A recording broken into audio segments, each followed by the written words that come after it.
afternoon, everyone. My name is Youssef Munair. I'm the director here at the Jerusalem Fund. On behalf of our board of directors, very happy to welcome you back to this Palestine Center event today.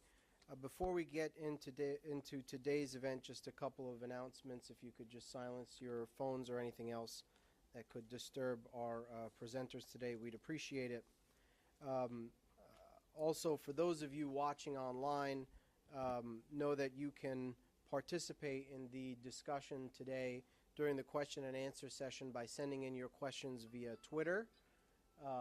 The hashtag to send them into is @PalestineCenter, and we'll do our best to put your questions to our panel during the question and answer session and get a answer for you on the live stream. With that, I just want to also bring to your attention a couple of upcoming events that we have here at the Jerusalem Fund. Of course, information about these events and many more events coming up this fall is available on our website for those of you watching online. On the 5th, which is this Friday, we have the opening reception for Fractured Spring by Helen Zogheb, which some of you may have seen a little bit of on your way in to the room today. That is at 6 p.m. this Friday, so we encourage you to join and look at more information about that event. Then on the 10th, Wednesday the 10th, at 1 o'clock, we have an event called Silver Treasures from the Land of Sheba, which is a really interesting event documenting the disappearing artistic and cultural tradition of Yemeni jewelry. So we hope you can join us for that as well. Getting into today's event, which is entitled Iraq in Crisis, Understanding the Challenges Confronting the Nation. Obviously, this is an issue that has been in the news a great deal in the last several weeks. After an invasion and occupation in 2003, Iraq has faced many challenges stemming from regime change, sectarianism, and political division. Today, Iraq reels from the emergence and the advance of the Islamic State in Iraq and Syria, also known as ISIS, which has entered and controlled large swaths of Iraqi territory, leaving death and destruction in its wake. Obviously, the challenges facing Iraq today and the ramifications of those challenges on the region are very significant. And we're happy to have with us today a panel to discuss what's going on in Iraq, what possible strategies there are to addressing some of these challenges, and so on. Seated immediately next to me is Raed Jarrar, who's the Policy Impact Coordinator for the American Friends Service Committee and Office of Public Policy and Advocacy in Washington, D.C. Since his immigration to the United States in 2005, he's worked on political and cultural issues pertaining to U.S. engagement in the Arab and Muslim worlds and is widely recognized as an expert on political, social, and economic developments in the Middle East, and particularly in Iraq. Seated next to him is Adil Shamoo. He's a professor at the University of Maryland School of Medicine and is an Institute for Policy Studies Associate Fellow and a Foreign Policy and Focus Senior Analyst. He's written and edited 16 books on science and bioethics, and his op-eds have run in many newspapers, including the Christian Science Monitor and the Baltimore Sun. Next to him is Sami Albanna, who's president and managing consultant of Albanna Businesses and Systems Consulting. And he is an Iraq analyst and commentator and has written extensively on this issue and many others throughout the Middle East as well. And so at this point, I will turn it over to the panel, return to moderate Q&A afterwards, and we'll begin with our presentation. So please welcome our panel. Thank you. Thank you very much. With agreement, I'm going to start because of age, I think. Wisdom. Dealing with Middle East requires more than just dealing with ISIS. I'm going to interchangeably use ISIS, ISIL. The Islamic State of Iraq and Levant in the Middle East is a symptom of oppressive, corrupt, and undemocratic regimes supported and manipulated by the US, Europe, and Iraq's neighbors. ISIS is in part the result of US invasion of Iraq in 2003. The US, through their actions and form of governance they created, brought forth the sectarian divide in Iraq. A few weeks ago, the West was shocked when ISIS advanced from Syria to occupy a third of Iraq. ISIS occupied Iraq's second largest city on the north, Mosul, without any fight. ISIS fighters were nearly knocking at the door of Erbil, the capital of Kurdistan, the semi-autonomous region. Tens of thousands of Christians, Yazidis, Turkmens, and other minorities became hostages at the mercy of ISIS. Thousands of Christians, Sunnis, were murdered. Nearly 100,000 Chaldeans, the largest Christian community in Iraq, residing mostly in northern Iraq, fled and became refugees. Pope Francis has appealed to United Nations Secretary General Ban Ki-moon for help. And to me, what's interesting from someone who comes from that area is that the media does not cover the Christians' suffering in Iraq, and with large numbers, and tens of thousands are leaving Iraq. For the West, and especially the US, this was either a colossal failure of intelligence or deaf political leadership, despite the warnings. The situation is further exacerbated by the meddling of nearly 10 countries in the affair of Iraq to serve their own interests. These countries are US, Europe, Iran, Turkey, Saudi Arabia, Kuwait, Qatar, and Israel. It is disturbing that we are about to embark on a disastrous path of chasing members of ISIS from Iraq, following them to Syria. And what will be our strategy if and when we defeat the Islamic State and or ISIS through military means only? The horrific act of killing James Foley, a journalist, and yesterday Stephen Sotloff, another journalist, has mobilized the US military and White House. This was even before the second beheading. There was a ratcheting up of fear by the government and the media.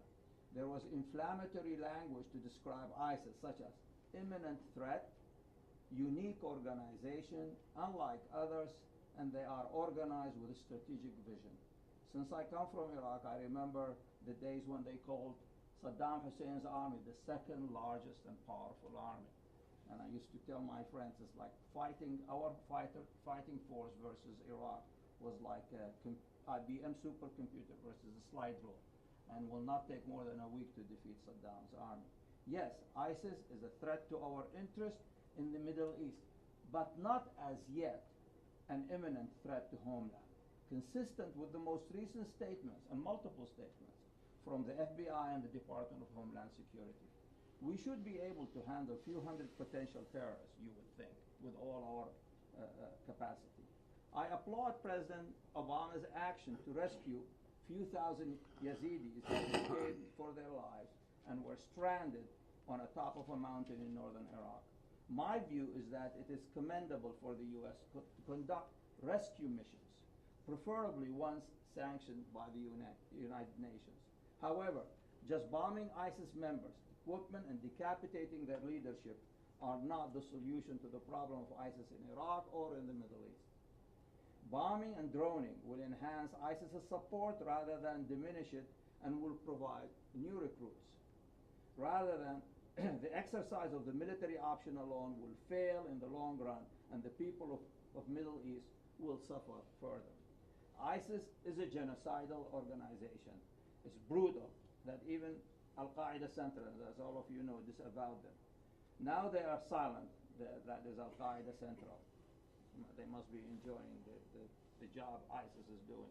The current version of ISIS consists of former Al-Qaeda organization members, volunteers from Arab and Muslim countries and the West, former military officers of Saddam Hussein, dissatisfied Ba'athist remnants who benefited from Saddam's regime and have been rejected by the Shia government in Iraq and the Sunni tribes. The reason for ISIS's ability to form alliances is that Iraq and Syria are fertile grounds for opponents of the two regimes for different reasons. Assad is a tyrant, and the government of Iraq is sectarian. The U.S. from day one saw an opportunity in Syria to topple Bashar al-Assad and joined in through heavy Turkish involvement on the border of Syria. The true revolution in Syria in less than a year was hijacked by different forces, each with their own agenda. The U.S. Special Operation and Intelligence Operative funneled money and intelligence to the U.S. side of the battle. Private funds in the billions from the Saudis, Kuwaitis, Qataris landed in the pocket of Islamist jihadists, especially ISIS, with the silence of their government. A long time ago, I suggested the onion skin model to describe any grassroots organization, revolutionary or terroristic, and there is an overlap between these two. What holds the layers of support is ideological. The core of the onion consists of those who are willing to use weapons to attain their goal. The layers surrounding the core represent those who provide weapons, finance, and safe houses. The subsequent layers consist of lesser support such as ideological, acquiescence, tolerance, and indifference. The result of bombing is killing and wounding civilians and children.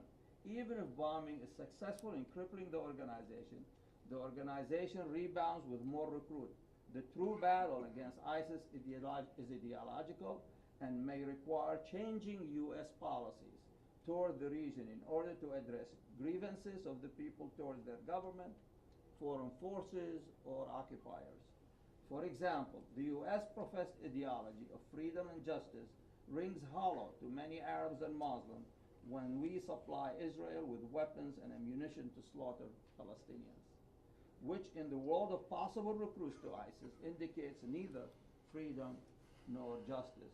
An additional example is our continued support of corrupt and dictatorial Middle Eastern government.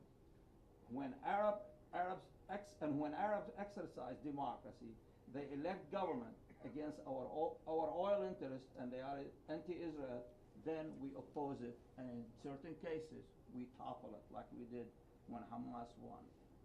So where do we go from here? First, the Iraqis need to form a government that demonstrates its willingness to eschew corruption.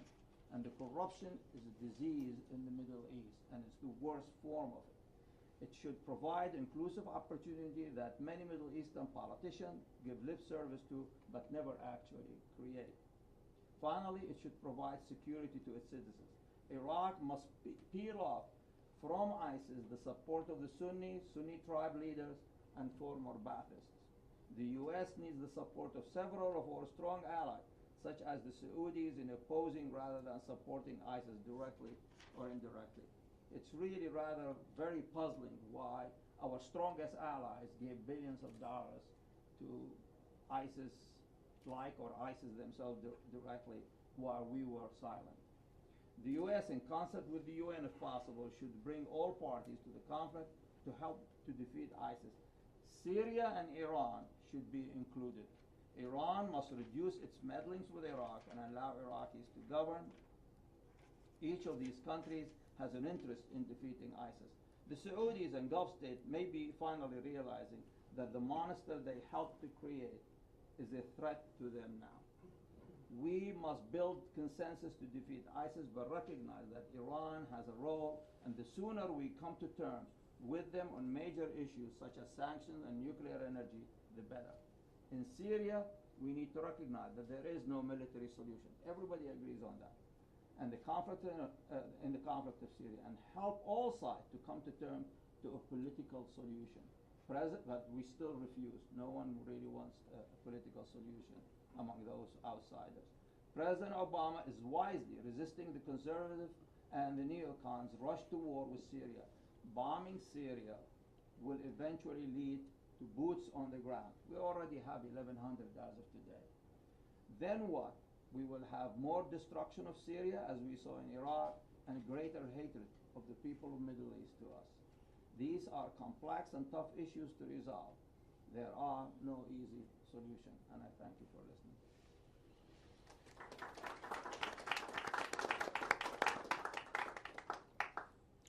Well, thank you. Thank you, Yusuf, for the introductions, and thanks for the Palestine Center for hosting us today.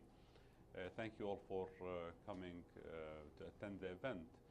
I will focus on three areas pertaining to the current escalation in Iraq, and I hope that I will be able to answer some of your questions in the question and answer period. I will focus on the pretenses or justifications of the U.S. Military intervention now, and a little bit I'll talk about the landscape inside Iraq, the political and military landscape, and end with a comment or two regarding the regional dynamics surrounding Iraq. So, unlike what you would conclude if you watched U.S. media the last few weeks, the U.S. has been involved militarily in Iraq since 1991. And since the 1991 bombing that the U.S. led, the U.S. has not ended its military involvement in the country. It came in the shape of bombarding Iraq directly and imposing military and economic sanctions on the country during the 90s until 2003. And then, as you all know, there was a period of U.S. military occupation of the country between 2003 and 2011. And since the end of the occupation, the U.S. continued to be very involved politically and militarily, at least through supporting Iraqi allies, so sending weapons to the Iraqi government and putting some political pressure on main Iraqi players to support some sort of a political agenda. So the claims that the U.S. just found this event happening as if the U.S. is a bystander are not accurate. The U.S. Involvement can be actually, you can trace most of Iraq's problems today to direct U.S. military involvement. So many of the destruction of Iraq's national identity, the destruction of Iraq's military capability, the destruction of Iraq's overlapping demographics and tearing apart the country. All of these things happened either directly by the United States involvement or under U.S. watch during the years of the military occupation. So the last couple of weeks, when the U.S. re-engaged militarily, the first reason that was given by President Obama to justify the re-engagement was a humanitarian intervention. And we saw that this is one of the themes that is recurrent in Iraq and other parts of the world, that the U.S. uses militarized intervention for humanitarian reasons. It's highly problematic because on the one hand, it militarizes humanitarian intervention and makes it unilateral, as if the U.S. is a charity organization that can go rescue babies and feed children around the world. On the other hand, it uses that as pretext for war or for other sorts of interventions. So President Obama gave a very strong statement saying that the U.S. has to act immediately because there was an impending genocide that's going on in Iraq. I thought that was such a huge accusation, using the G word, genocide. It's a big, huge accusation. And I think it's irresponsible to use these words without having due process and due investigation through the appropriate international bodies, whether it's the United Nations or other bodies that can actually investigate these claims. So the president just drops the word very casually, says that there is an impending genocide and we have to go in to drop bombs. A week after that, the Pentagon puts an official report for an assessment based on 20 military personnel who actually landed on Mount Sinjar to assess the situation. And the Pentagon said, yeah, actually there isn't that much of a humanitarian crisis. We don't need to evacuate people, and everyone has access to food and water, and the numbers are way less than what we first reported. Now, it's shocking that the President of the United States can use a word like genocide that lightly and then not correct the information that comes behind it. I think it's damaging for future acts of actual genocide because it's like the boy who cried wolf. Once we have actual situations of genocide, which happen around the world, then people will take it lightly because they will think, oh, we can solve that with 5 airstrikes overnight. No one knew that it wasn't really an act of genocide. More importantly, acts of genocide, in addition to the need of investigating them through proper channels, there are proper channels in addressing them as well. And those channels don't include U.S. unilateral military action. So now the shift of the mission and what is usually referred to as mission creep. In 3 weeks, the U.S. has changed the goals of the mission 4 or 5 times. It went from ending an impending genocide to protecting U.S. interests in Erbil to regaining territory around the Mosul Dam to now defeating a terrorist organization in Iraq and Syria. Let me talk a little bit about where does ISIS fall within the Iraqi landscape, because that's another talking point for the U.S. government. I think the way that the conflict in Iraq and Syria is portrayed,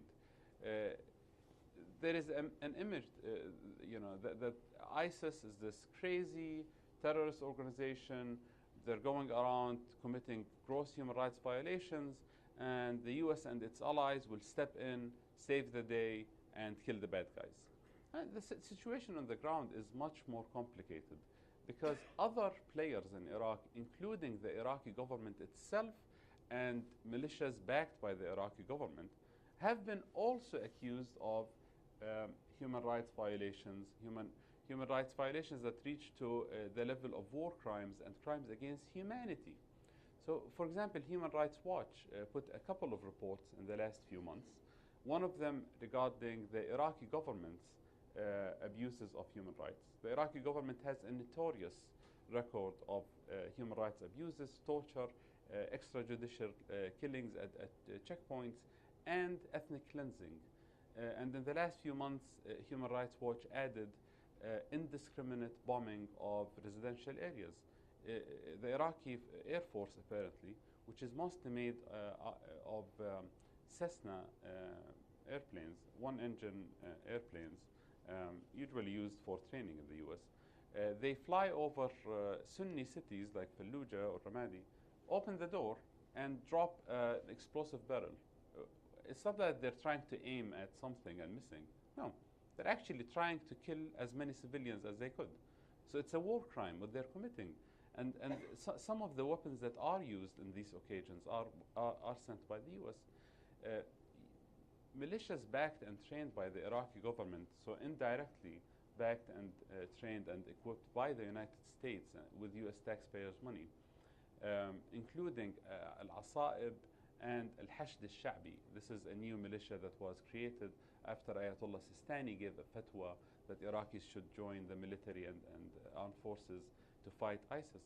These militias have been committing gross violations of human rights as well, including a massacre that happened last week when they attacked a mosque in Diyala, killing 70 Iraqi Sunnis while they were praying.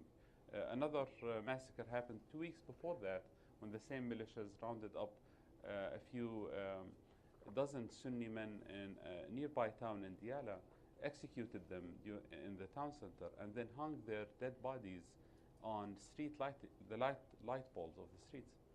These are huge, huge crimes. Even other groups, including the Peshmerga, has been accused of ethnic cleansing, committing human rights violations against non-Kurdish Iraqis in areas surrounding Kurdistan. So all of this to say, the image of the U.S. going there, to save the day from the bad guys, there are no good guys left when it comes to the ruling parties in Iraq. So we are, in practice, taking part of a messy, extremely bloody civil conflict. We're supporting some of these criminal militias against other criminal militias. And supporting criminal militias is actually illegal under U.S. law. The U.S. is not supposed to give weapons or training to foreign militias or armed groups who have been committing human rights abuses. This is under the U.S. Arms Export Act or the Leahy Law or other laws that govern these issues. I think I'm how am I doing on time? Still have a few minutes. Yeah. So I want to end by addressing a couple of misconceptions regarding the regional dynamics surrounding Iraq. The first one I want to mention is the Obama administration's policy in Iraq and Syria, which seems to have a huge contradiction. In Iraq, the Obama administration has requested $500 billion to support the Iraqi government, the central government in Iraq. While in Syria, the Obama administration requested another $500 million to support armed opposition groups. There are some convincing sound bites on why the Obama administration is doing this in Iraq or why they're doing it in Syria. In Iraq, they say, we realize that the Iraqi government has some mistakes and problems, but by supporting them, we can have some leverage on them to create a more inclusive governance system to fight extremism. In Syria, they say, we understand that the armed opposition groups have some problems, but by supporting some of them, we'll have some leverage over them and try to eliminate the extremist armed opposition groups. Now, the fact of the matter is that the U.S. is supporting opposing sides of the same conflict when you look across the border, because the Iraqi central government is a strong ally of the Syrian central government, of the Assad regime. They're very strong allies economically, even militarily. The Iraqi government has been requesting airstrikes to come from Syria by the Assad regime to support them in areas controlled by ISIS and other Sunni militants in the center of Iraq. And Iraqi armed opposition groups, including ISIS, they have very strong ties to others in Syria who are funded by the U.S. government. So once you contrast these two policies, I think it shows that there is not only an apparent contradiction, there is an actual contradiction with the U.S. policy regarding this. The last point I want to raise is the situation with Iran. There has been a few calls for collaborating with Iran. I think the conventional wisdom is that the U.S. and Iran have been engaged in a proxy war in the region, and this is one moment that we can work with Iran to defeat some extremist groups.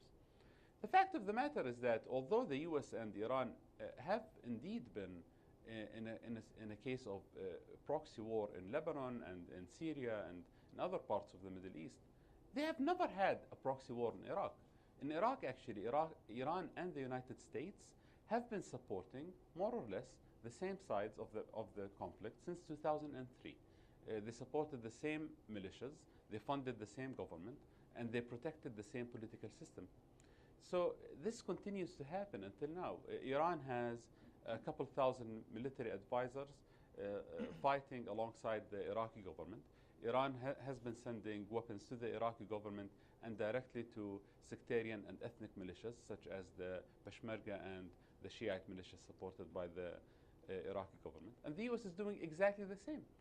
The U.S. and Iran have been all along fighting against the same line in Iraq for geopolitical reasons, not because of ideological or attempts to create peace and justice, just because they happen to have similar interests in Iraq. So I would be very careful in dealing with these calls. I'm all for peace between the U.S. and Iran and Iraq, and but thinking about building alliances with Iran is different than thinking about building alliances with Iran on someone else's expense. So that the theme of shared security, or trying to focus on a win-win situation with Iran is a good idea. But we shouldn't forget that concept shouldn't happen on the expense of the destruction of another state and killing its people, like what's going on with Iraq now.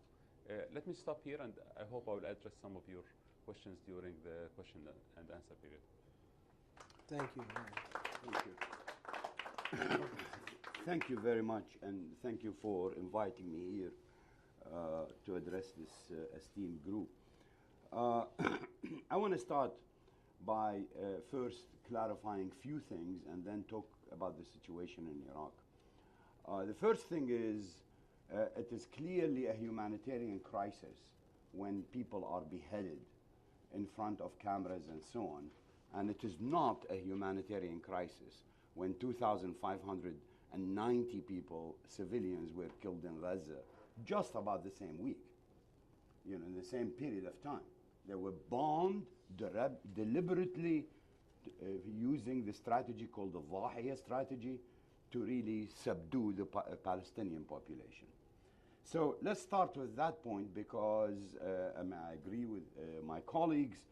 The United States has been classifying and declassifying who is moral and who is not in Iraq, as well as in the whole Middle East, as a matter of fact, not based on really their behavior or the performance they have in terms of governance, and based on what is convenient temporarily for its policies.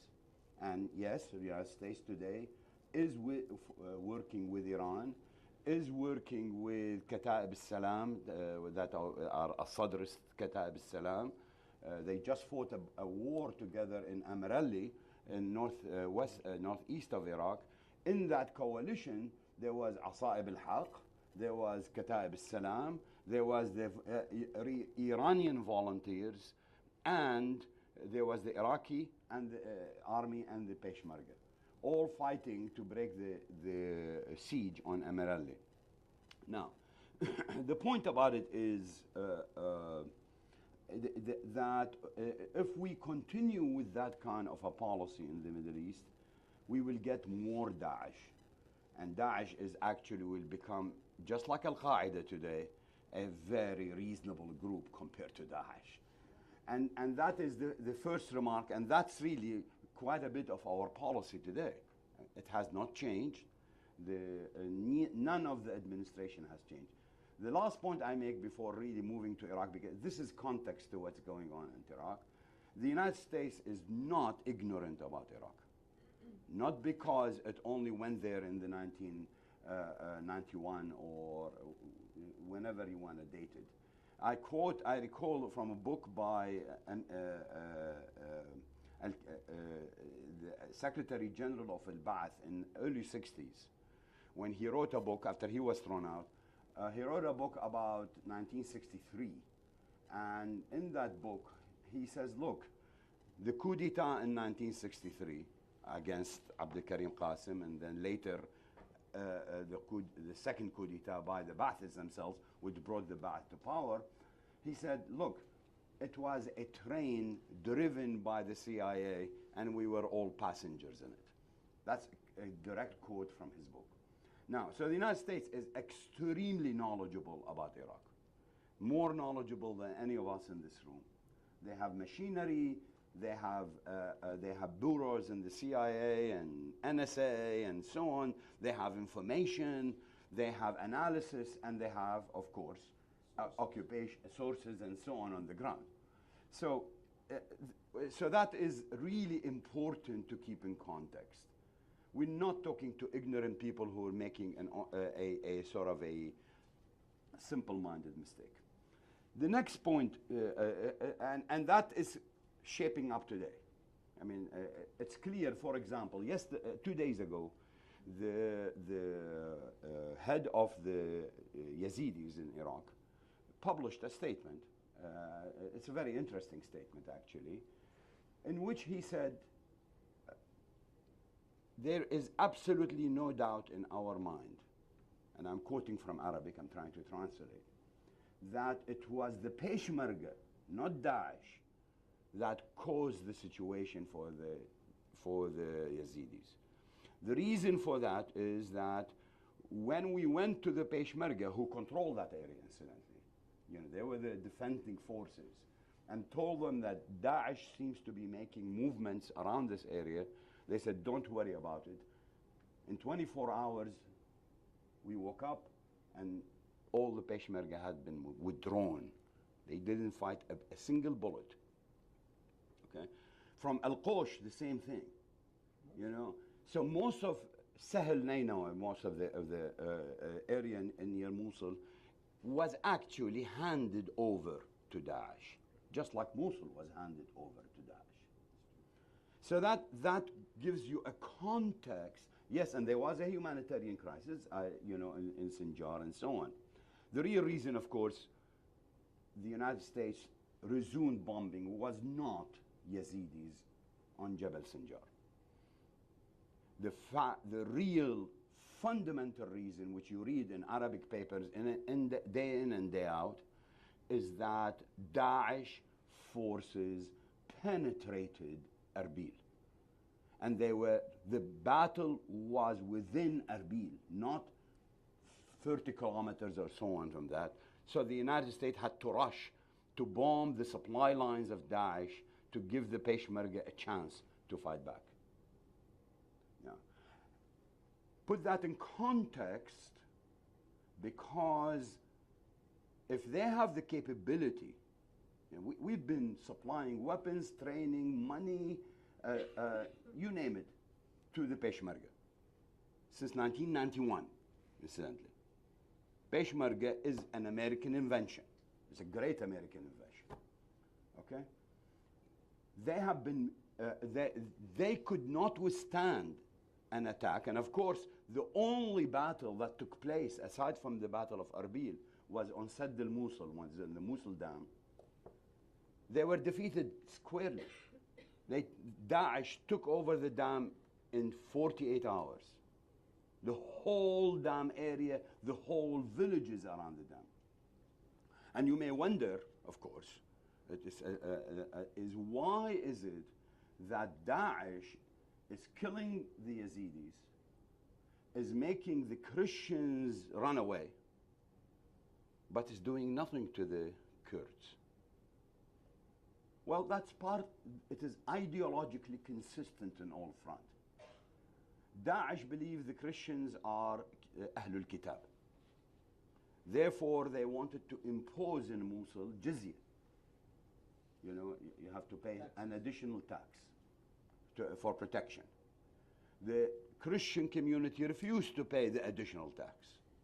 So they said, okay, you either become a Sunni Muslim or run away. And they did the same thing in all the Christian villages. There are close to about 50 hours of YouTube videos of different people giving testimony on this point. While Yazidis are considered murtadeen, just like Rawafid that are Shia. So therefore, they have to be either killed or submit. Kurds are Sunnite. At least not most Kurds in Iraq are Sunnites. Right? Therefore, these villages that Daesh entered, they only called people, okay, you give allegiance to the Khalifa and you're all set. Now, in this logic, okay, in this twisted logic, you live and die by what you believe in. And as simple as that. Let me talk a little bit about the what next. I'm eating up my time. I can go more and more on this. An Iraqi government will be formed within the next 7 to 10 days, maybe even earlier, according to the news today, at least. All right. The only, as I understand it, the only holding point is the Ministry of Finance, because the Kurds said we want to control that. Okay, and of course, so they're bargaining on this. The reason why the U.S. started resuming weapons to Iraq is when they got word from their embassy in Baghdad that it is going to be formed. and it's a political form. There is no doubt that Iran and United States, not now, incidentally, but since the invasion in 2003, have been collaborating in terms of Iraq. You know, and that there is no doubt that their collaboration rests from one national interest of Iran. Iran has a very consistent policy. We want to expand our sphere of influence, but we do not want to use our armed forces to do so. And that's the fallacy they don't talk about here. The reason why you want to have volunteers, take volunteers. You want to have weapons, take volunteers. Maliki, you want money, take money. The same thing they did with Assad. But nowhere would they put their official forces on the ground, because they know from the region that will be the trigger point for a regional war. So, and the United States knows this, because when they first said we're going to have to cooperate with Iran, Iran said, of course, we are going to cooperate with you. All right? And today they are fighting together. The second point, what's going to happen after that? Okay? What will happen after a government is formed? We're going to see more fighting. The U.S. is scratching its head what to do about Syria. Right? The main problem in Syria is the same main problem in Syria before, is that the Syrian army remained a cohesive fighting force. And that is really the main problem throughout. B, al-Assad regime. We've said he has to go, and therefore he has to go. But the point is, okay, now there is a new situation, and many are saying, well, maybe we should cooperate with them. The U.S. want to receive a price for that. And the price is Assad's relationship with Russia. Has nothing to do with morality and democracy and everything else you hear about in terms of Syria. The majority of the fighting forces in Syria today, as we speak, people fighting, not people objecting, okay, is close to 80% Daesh. Daesh being ISIS. ISIL, whatever you want to call it, okay? Which means that the whole other 535 groups that are fighting the regime don't amount to more than 20% of the fighting. Okay, that is al-mu'arada al-mu'tadila. That is the neutral thing. Okay, now, incidentally, an American report that was published in Arabic, I quoted in Arabic, I couldn't find it in English, okay, estimated the size of Daesh in Syria alone, not Iraq, between 50 to 60,000 fighting forces. And it is large, I assure you, it is larger in Iraq. Okay? Now, the point is, what's going to happen after that? There is only 3 forces in the region that are intact and that can fight Daesh. Syria, Hezbollah, Iran. Now what do you do? Iran doesn't want to fight, wants to send volunteers, anything but no fighting. So what do you do? That is the reality on the ground. Unless they radically modify their policy, there is no other option except we're going to see slow but increased escalation. Yesterday they announced 350 more people sent to protect the American embassy in Baghdad. Of course, with the footnote that says that they are not really fighting forces, they are just protecting. Now, now we are already close to 3,000 officially there, between the north and with the armies and so on. So to conclude this, we have a very, very bumpy road ahead. Misleading the population of the United States and the Middle East with all kinds of things that we hear in the press is not going to work. We have to really stand up as a country and say, okay, here is what we can do, and we have to acknowledge the fact of our moral and ethical responsibility in what happens in Iraq, what has happened in Iraq, and what has happened in Syria. Thank you all. This is addressed to everyone. It's a semi-hypothetical question. Let us suppose that we had not invaded Iraq in 2003, but the Arab Spring had occurred. Would we be in this same mess we are in today, or would we be in a different kind of mess, and if so, your best guess on what kind? Let me start. I mean, it's a good hypothetical question, and I think we would have been in a different type of mess. It's still a mess. Yeah, I mean, the entire situation in the region is very messy. Like, first of all, the fact that 5,000 to 10,000 armed men in pickup trucks managed to take over 35% of Iraq's territory in a week would not have happened, because Iraq had a functioning military force. And Iraq wasn't really prone to extremist and terrorist groups to exist like it is now. So I think linking what's going on now, the level of destruction that Iraq went through in the last 20 years because of the U.S. intervention is definitely linked to the mess and chaos that Iraq is living during 2014. Well, first, it's very dangerous to predict the future like that. What It's the if, past, what not the if, you know, my background comes from science, so, but I'll say I could speculate. I think the sectarianism would have not occurred, because Saddam, how monstrous one can describe him, and I have described him as such, he was secular. Like, the Christian churches would have not been bombed, the Christian would have not been slaughtered, and the refugees of hundreds of thousands and leaving Iraq. As about 500,000 has left Iraq already since 2003 invasion of Iraq. So I know those, I am certain that they would have not happened. 1.5 million have left Iraq. Thank you. Christians. Okay, and some of the refugees from Iraq since 2003 has exceeded 4 million.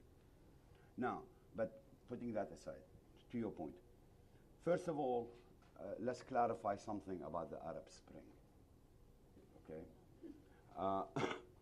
there was an Arab Spring in Tunisia and Egypt. Everything else was not an Arab Spring, whether it was Libya or Yemen or Syria. It was not an Arab Spring. It was a concocted intervention by foreign powers, mainly the United States, but there were others too, particularly in Libya, okay, that leveraged the Arab Spring to create a condition of that intervention. You don't think that there was a genuine and organic Syrian opposition or Bahraini opposition or Yemeni opposition? Or Libyan even. No. Or Libyan opposition? No, that is a misleading question. I'm sorry. Of course there is organic and everywhere. Okay. All the time there was organic. Because your response implied that there wasn't. That's why I just wanted to clarify. No, my response says, in spite of opposition in Syria, okay, and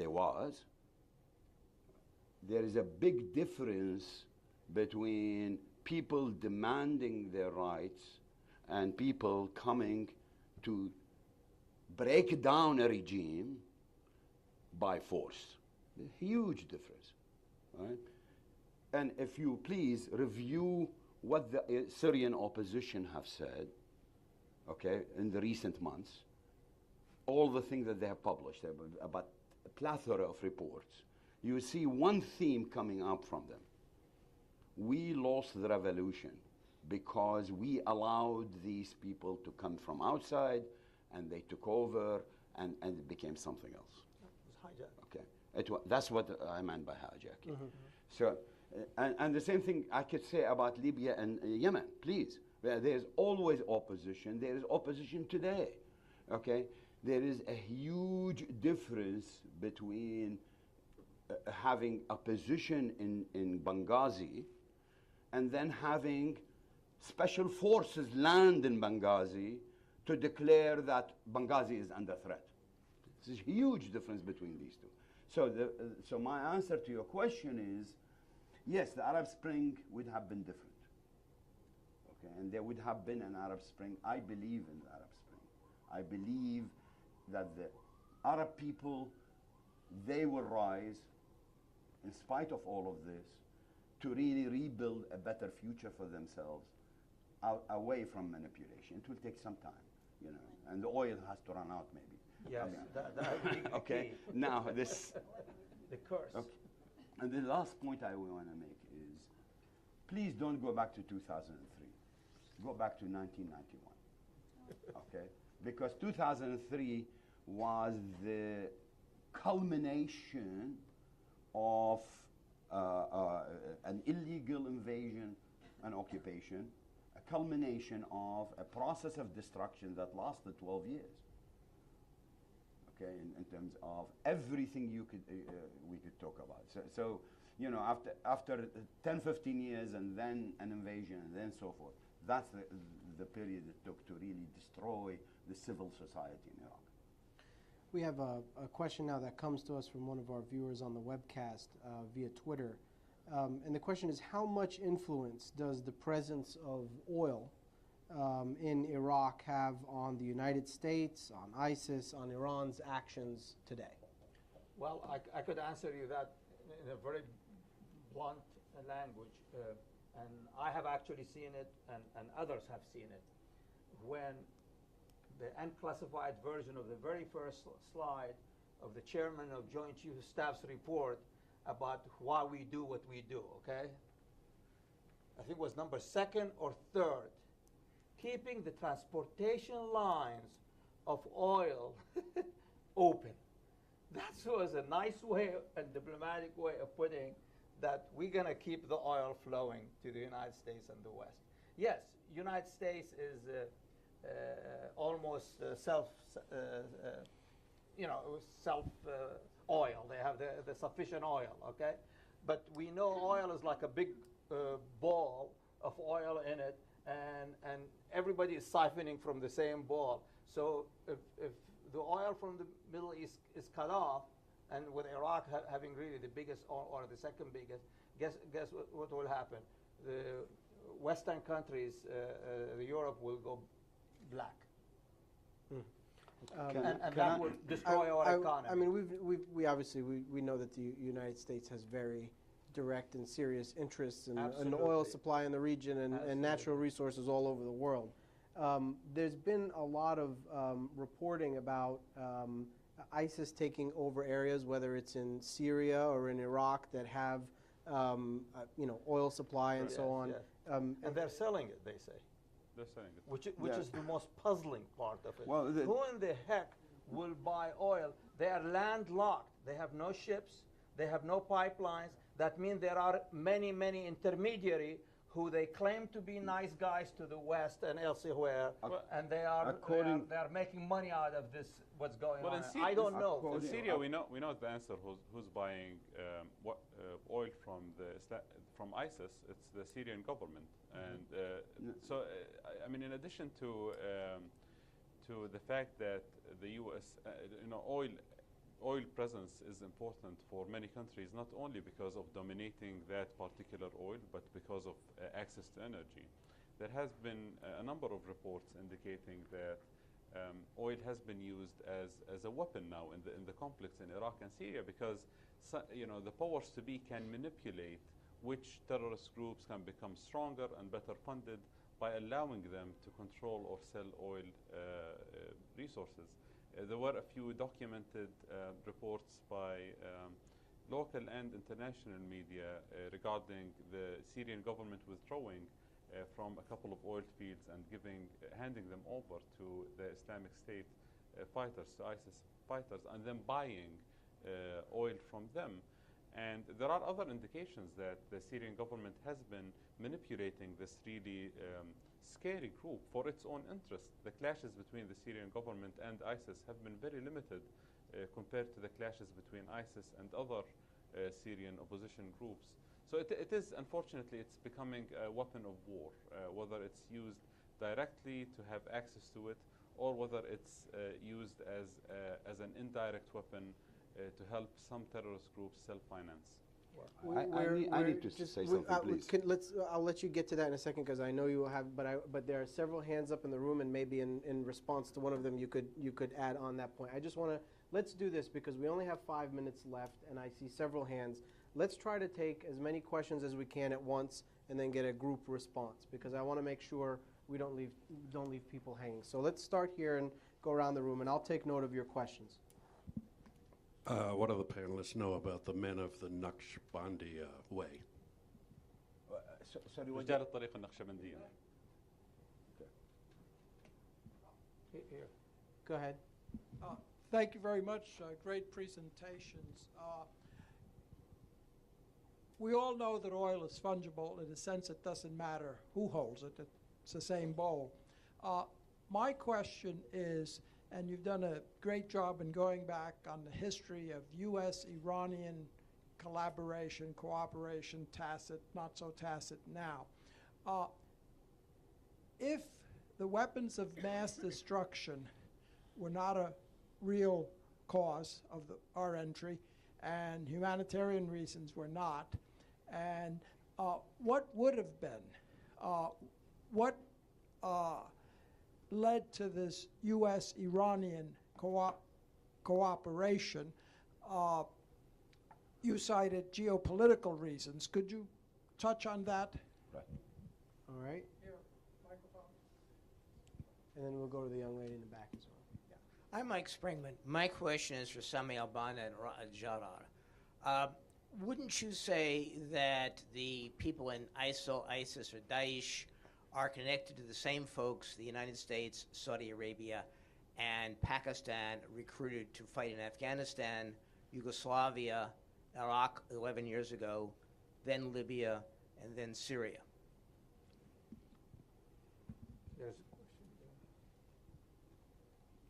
Okay, and we're going to stop here after this question. To Mr. Albanna, do you think ISIS will expand to Lebanon more as in Iraq or Syria? And what do you think of the current situation in Lebanon? Thank you.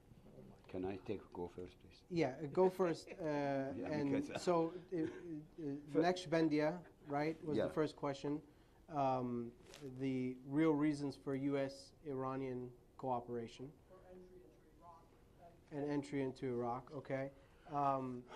A question on sort of the origins of ISIS and connections to other, I guess, radical Islamist groups and movements, and the question of ISIS in Lebanon. So, please. Okay, very quickly, please. Oil, Daesh is selling oil at $25 per barrel, 1/4 the price. It receives from that, according to the Wall Street Journal, it receives from that $1 to $5 million a day. So it must be selling far more than just the Syrian government. Yes. And that's one. Two, the second point about Daesh, about the Naqshbandiyya, this is an army, the Naqshbandiyya are a Sufi sect or group. Okay, they have been recruited by the Ba'ath, and they are actually under command of Ba'athist officers. Now, according to the information from the field, they are a very important parameter of what's happening in Iraq. For example, they control Tikrit, not Daesh, even though they're not saying it. The Iraqi army, helped by the Americans, attacked Tikrit in the last month 3 times and failed to penetrate Tikrit. There are many towns that are actually controlled by the Naqshbandiyya and not Daesh, but they're not saying it because there's a tenuous alliance between them, because right now they think that it's time to really, until the negotiations, so to speak. The next point about the real reasons for U.S.-Iranian cooperation and the invasion of Iraq. The real reason for their cooperation during the invasion or after the invasion? At any time. At any time is because The U.S. knows what I'm talking about, and policymakers know exactly what I'm talking about. They know Iran is not interested in a war right now. Okay? They want to defend themselves, but they're not interested in deploying for war. Second, there was a tacit agreement between them that that the U.S. will enter Iraq to establish a sectarian government. Remember, this was agreed to in London when they had the opposition meeting in London. 2002. No? 2002. 2002. They were agreed to by there, and that blueprint was taken to Tehran, and Tehran said, okay, and so on, you will bring the Shia forward, and they will become in command. So there is a very direct reason for Iran to support that. Last question. But why would we want the Shia in there? Another one. I can talk hours on this. Maybe Well, afterwards. I'm going to repeat the other two questions, and if anyone else wants to jump in, please feel free. Or on the origins of ISIS and connections to other radical Islamic movements. I know we talked a little bit about the origins of it in Al-Qaeda in Iraq, and going back to the Musab al-Zarqawi days and so on. So the gentleman's question was about the connection of them to other groups, whether in Chechnya or Afghanistan or elsewhere. They're a cadre that's moved around to destabilize. No, they're not a CAD. I'll come back to that. But And the I want last- to answer that question about in Iran, about Lebanon. About Lebanon, right. They are already in Lebanon. I know. Okay. As much as in Iraq and Syria, that's what I meant. Right. No, they penetrated the area called Irsal. Okay, and there is fighting in Irsal as we speak, as a matter of fact, today, because they just beheaded one of the Lebanese army officers. Yeah. Now, they have also presence, incidentally, for a different reason, around Tripoli. They also, according to the Lebanese security forces, they also apprehended close to about 18 or 20 people who were in Beirut ready to launch operations. Okay, now, they claim, okay, that, again, Lebanese security sources claim that they don't think there is a lot more presence than that, but it is a threat that is really pending seriously. Okay, so the last point I want to give you is, it was clear from the statements of ISIL, in its published statement, that Iran, Jordan, Palestine are all part of Al-Khilafah al-Islamiyah. So they have an interest to go there, and it is also clear that there are people who are sympathetic to them in Lebanon. Now, the last I one. just want to comment on the question about the Naqshbandiya group. It's actually it's a small detail of what's going on, but it's a very important detail, because Naqshbandiya are led by the former Iraqi president, vice president Izzat al-Duri during Saddam Hussein's time. They're very well trained, few in numbers, but very high quality training. They have pilots among them and top military officials. And there are some signs of split between them and ISIS. So they put a couple of statements, very harsh criticisms to ISIS, especially after the destruction of mosques around Mosul or the attacks on Christians and other minorities. They are religious Muslims, but they are very secular in nature, support a nationalist united Iraq. So it seems that watching that split might be an indication to a repeat of the scenario in Syria, where ISIS ended up fighting other opposition groups rather than the regime. The fights between ISIS and the Syrian regime are really limited. The fights between ISIS and other opposition groups have killed anywhere between 4,000 and 6,000 fighters. It's an actual civil war going on there. So many people are expecting that this split between ISIS and other groups who have actually been fighting alongside with ISIS, including Naqshbandiya or Iraqi tribal leaders, a couple of groups that fought against the US like the Islamic Army and the Mujahideen Army, that there will be a point where this alliance will collapse and ISIS will start attacking them as well. So once that happens, of course, it will open yet another front of more destruction inside Iraq. I just want to add one. Why are we interested still in greater details in Middle East and oil and all that? I want to take it globally and historically. I think there is a long-range view that China has penetrated Africa. That's why we started AFRICOM, by the way. And in order to stop penetration of China through the Middle East, that's a huge amount of oil. So Iraq has become really the stopping point for China penetration, and because they need oil more than even Europe. And Than the United States. As of 2015, than the United States. Absolutely. They have a greater need. So that is the, my wife calls it, it's the really, our involvement in the Middle East is our China policy. Nobody talks about it, but in a global and historical term, that's really what it is. Because they have made huge inroads, and there are literally tens, if not hundreds of thousands of Chinese all over Africa already. Whole villages have sprung up, nothing but Chinese housing.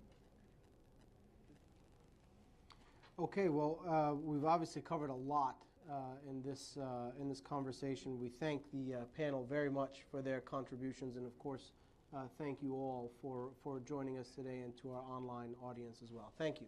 Thank you. Thank you.